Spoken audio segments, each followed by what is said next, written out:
And we're talking politics today, of course, with the state election campaign well underway. And yesterday, member for Monero John Barilaro was quoted as telling his federal coalition colleagues to shut up and to stop navel-gazing. Current polls suggest that Labor and Liberal are neck and neck, or 50-50 if you prefer, suggesting there's a good chance that the minor parties may well end up holding the balance of power in any New South Wales government post-March 23. But with parties such as the Shooters, Fishers and Farmers Party doing preference deals with Labor, and even parties such as One Nation and the Australian Conservative Party getting plenty of media and voting attention, where do the Greens lie in this mix? Well, I'm delighted to say that in the studio this morning, taking my questions as well as your calls and texts this morning on 1300 810 222 or 0467 922 684 is Will Douglas, the Greens candidate for Bega. Will Douglas, welcome to ABC South East. Yeah, good morning, Sophie and listeners. And welcome also to David Shoebridge, MLC, who's accompanying Will as part of this launch this week in our region for the Greens. Lovely to see you, David. Yeah, you too, Sophie. Now, first of all, of course, in the context of that launch yesterday, a South East campaign began, along with a key announcement around South Coast Forest election package. How did yesterday go? I'll ask the question to you first of all, Will. Oh, it was a really great election launch for us up at Moruya, and about 25 to 40 people wandering in and out, a bit of music. It was really nice and well supported by the community.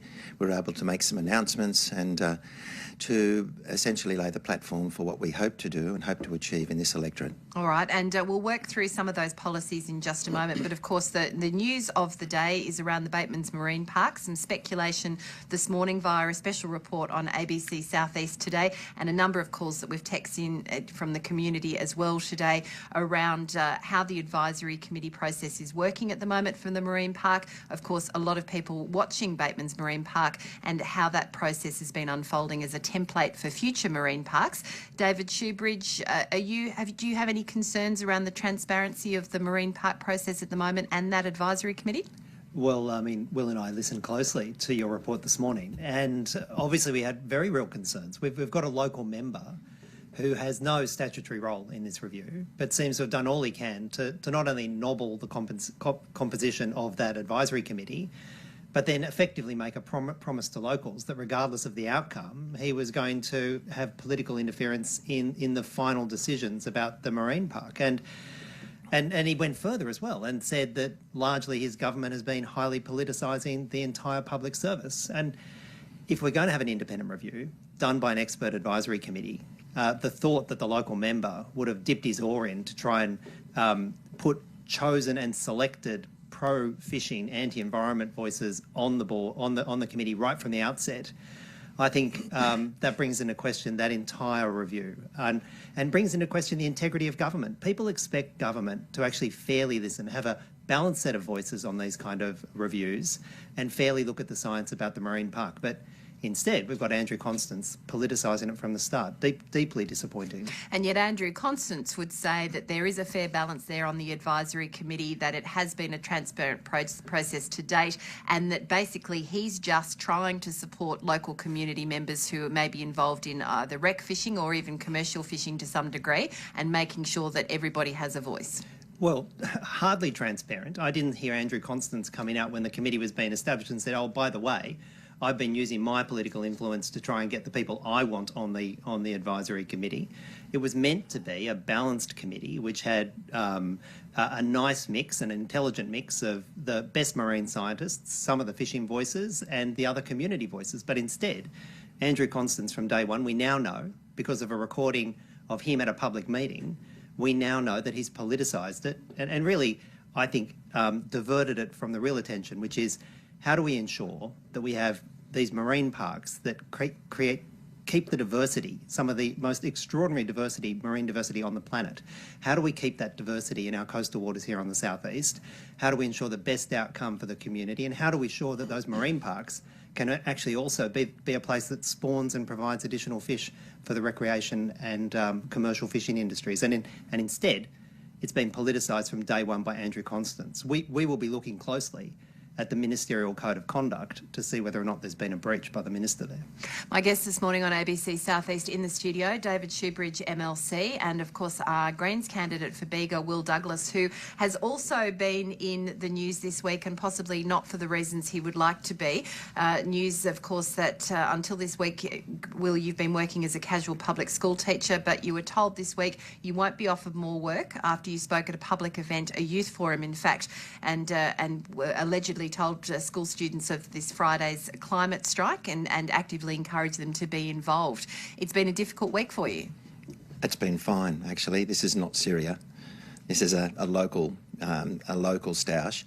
And I'll just correct I did not urge students to actually go on strike. I informed them about it. That's what I do as a teacher, day in, day out, and I'm paid by the department to do that. And climate change is part of the syllabus in New South Wales high schools. I teach it in science, I teach it in senior biology, comes into many, many subjects. However, on that day I was at the youth forum with the full knowledge of my immediate supervisors at school, and as a Greens candidate I had my Greens t-shirt on. I was clearly not there as a teacher, and I was on my own time, and I informed the students. I didn't urge them to do anything apart from if their school was going to do something to register. And it's been neglected in this, but when I first stood up and introduced myself, I urged them to vote. I said, if you are coming to voting age, please register to vote now, become part of the process. And I actually used those terms. And I said, if you don't vote, then you become part of the problem. And the kids in this room, you want to become part of the solution. So that's the only urging I did, was to register to vote. I simply informed them about the climate strike. David Shoebridge, I might go to you now because I think you and I have both been through quite a few state and federal elections over the last few years. This one particularly, there seems to be a lot of argy-bargy going on between politicians rather than actual policy debate. Is that maybe just an assumption I'm making or an observation? It seems to be coming from our listeners as well. Well, I think as I travel around the state, people across the state, and I think it's across the country, are sick of politicians talking about themselves. For example, the attack that we've seen on Will. Will wants to talk about climate change, but instead there's a highly personal attack against him and his employment. People don't want to be talking about Will's employment as a teacher. They want to be hearing from Will and Andrew Constance and other people about what they're going to be doing on climate change. I mean, federally, we see a circus where I think politicians are literally just talking about themselves, talking about their own internal ambitions within the party. And people are rightly, I think, offended by that.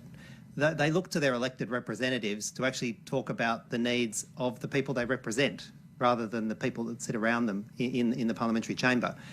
So that's why, we have been desperately trying to get the voice out about what we're doing on climate change. So do you understand why the voters can get a little tired of this toing and froing, he said, she said? Jen, I'll tell you, it doesn't get any more pleasant when you're in Parliament. Oh, sorry, Sophie, it doesn't get any more pleasant when you're in Parliament. I mean, when you're right up close and you're watching that he said, she said, in those highly abstract personal debates in Parliament, when Parliament should be there to be trying to fix the problems that we can all see. How are we getting adequate resources to our public hospitals? Why do our public schools still have demountables? And why can't we come together as a Parliament and move this state to 100% renewables by 2030? That's what they'd like politics to be talking about. All right, well, let's go to some of those policies then. And my guests this morning in the studios of ABC South East, Will Douglas, Greens candidate for Bega, and David Shoebridge, MLC, as part of the Greens launch on their policies for the South East this week. And we've had an anonymous texter texting in asking, could you tell us about the Greens New South Wales electricity energy plan? Who would like to go with that one? Well, yeah, I'm happy to take that. Power New South Wales. This is our plan for a 100% publicly owned generator, distributor and retailer of electricity called Power New South Wales. It would build 1 gigawatt of new renewable energy publicly owned every year for the next decade. And the experts that we talk to constantly about renewable energy say that will get us to 100% renewable energy. How? Do we have the finances and the technology to do that efficiently? We absolutely do. It's about $1.5 billion a year initially, but as we upscale the industries, and it should get cheaper over time, we fund it by green bonds. $1.5 billion a year in the context of a $70 billion state budget is readily achievable by green bonds. And in fact, it's cheapest for government to do it because we can borrow the money at a lower rate than corporate Australia. And then the really good thing about Power New South Wales is we have a new publicly owned retailer. And a new publicly owned retailer will save ordinary households around about $280 a year on their power bill, because we know that just that corporate layer of electricity retailers, everyone fighting for their contract, the Australian Competition and Consumer Commission says the waste in that layer in New South Wales is costing the average household on average $280 more in their power bill. So let's have a publicly owned retailer. Let's cut out those corporate profits and corporate waste. Let's get to 100% renewable, tackle climate change, and save everyone $280 a year on their power bill. We're really excited by Power New South Wales. And Will Douglas is the Greens candidate for Bega. As you're fully aware, there's a lot of very passionate community members out there who are pushing more renewables for the South East and greater targets. Are they getting the support and the financial contributions from state and federal governments that they need to successfully roll this out? And what can we do to make it better?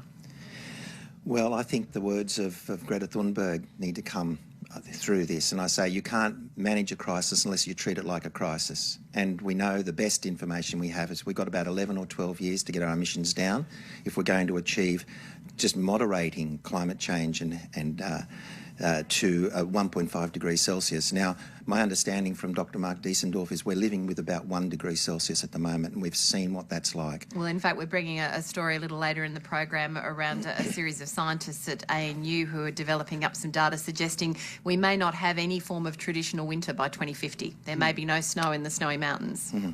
Yes, that's right. We've known about this for 20, 30 years, and yet the science has been denied. And it's only in the last couple of days that we've started to hear some of the Conservative politicians saying, oh, yes, we're going to be led by the science. Well, about time. The reason the kids are going on strike on Friday is because they have given up on leadership, given up on our generation. And I totally support their right to strike and the reasons that they're striking. More strength to their arm.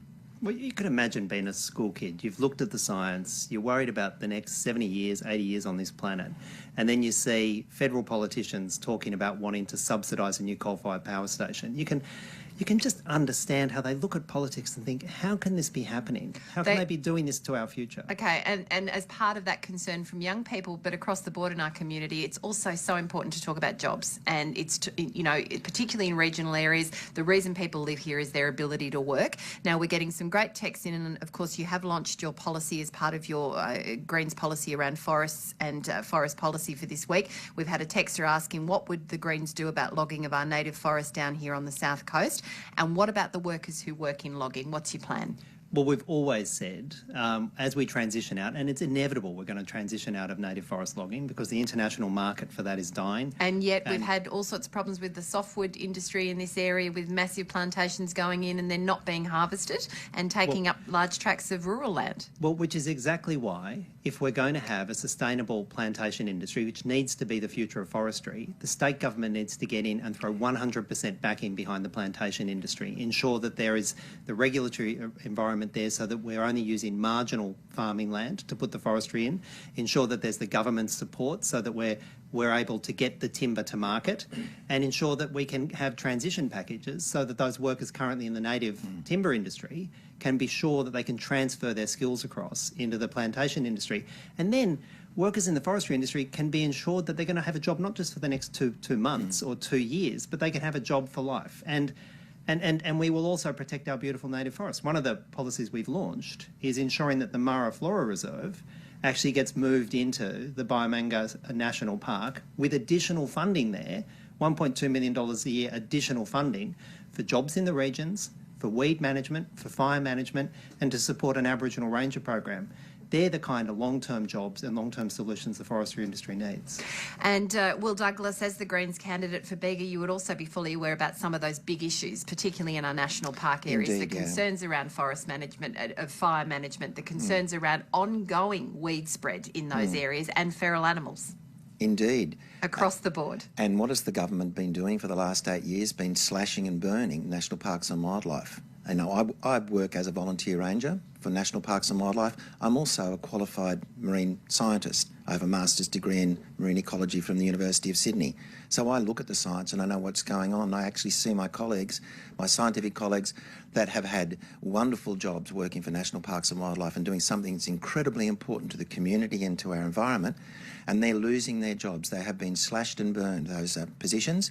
So if nothing else, if you want to ignore the extinction crisis that's occurring in our national parks and right across our environments. If you want to ignore that and just worry about fire, which is, I've stayed the night in Tathra, if you just want to worry about fire, look at what's been lost from the National Parks and Wildlife Service in terms of its expertise, its historical knowledge about fire patterns in this local area. And you mentioned the Indigenous Ranger program that you'd like to introduce. Should we be tapping far more into that knowledge as well, David Shoebridge? Well, we are so lucky. We live on this continent with First Nations peoples who have lived here for 60,000 years and understand the fire management, understand the seasonal variations. How can we not reach out to First Nations peoples and ask them to help us with the management of our forest reserves? And that's what we're proposing for the Mara Flora Reserve, that it go into Biomanga and be part of that co-managed large public reserve.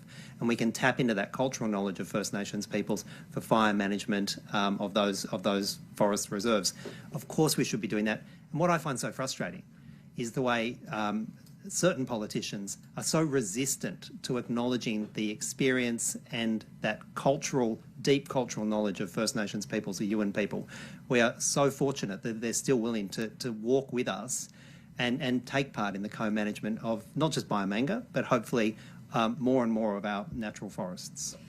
So many issues being grappled with in the lead up to the state election on March 23rd. Will Douglas, Greens candidate for Bega, David Shoebridge, MLC, thank you so much for sharing some of your ideas, some of your policies and taking some of our callers' questions and texts this morning.